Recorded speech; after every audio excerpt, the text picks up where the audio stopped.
అందరికీ నమస్కారం. ఆంధ్రప్రదేశ్లో మరికొన్ని రోజుల్లో కొత్త ప్రభుత్వం ఇవ్వబోతున్న పెంచిన పింఛన్ల పండుగ జరగబోతుంది. ఎన్నికల హామీగా పింఛన్ను 4,000కు పెంచడంతో పాటు గత ఏప్రిల్ నెల నుంచే పెంపు వర్తించేలా హామీ ఇవ్వడంతో జూలై నెలలో మొత్తంగా పింఛన్దారులకు 7,000 అందబోతుంది.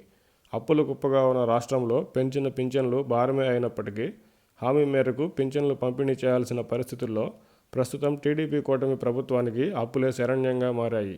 చంద్రబాబు గారు సంపద సృష్టి ఎప్పుడు చేస్తారంటూ అడిగేవాళ్ళు కనీసం సంవత్సరమైనా ఓపిక పట్టక తప్పదు. అప్పటికి అప్పుల తిప్పలు తప్పకపోతే చంద్రబాబు గారిని సంపద సృష్టిపై ప్రశ్నించవచ్చు.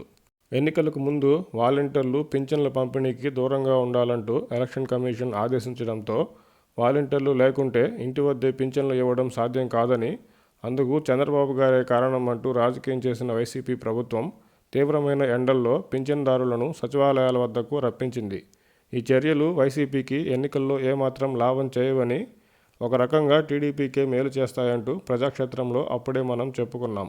ఇప్పటికీ టీడీపీ కూటమి ప్రభుత్వం వాలంటీర్ల అంశంలో ఏ నిర్ణయం తీసుకోకపోవడంతో ప్రస్తుతం సచివాలయ సిబ్బంది ద్వారా పింఛన్లు పంపిణీ చేయించాలని ఏపీ సీఎం చంద్రబాబు గారు నిర్ణయించారు.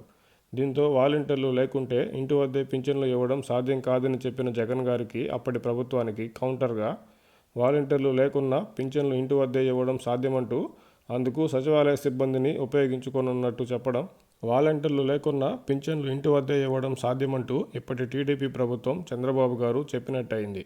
ఎన్నికలకు ముందు నెగిటివ్ వ్యూహంతో వాలంటీర్లు లేకుంటే పింఛన్లు ఇంటి వద్దే పంపిణీ చేయడం సాధ్యం కాదంటూ చెప్పిన జగన్మోహన్ రెడ్డి గారు ప్రస్తుతం సచివాలయ సిబ్బంది ద్వారా చంద్రబాబు గారు ఇంటి వద్దే పింఛన్ల పంపిణీపై ఏ విధంగా స్పందిస్తారో చూడాలి.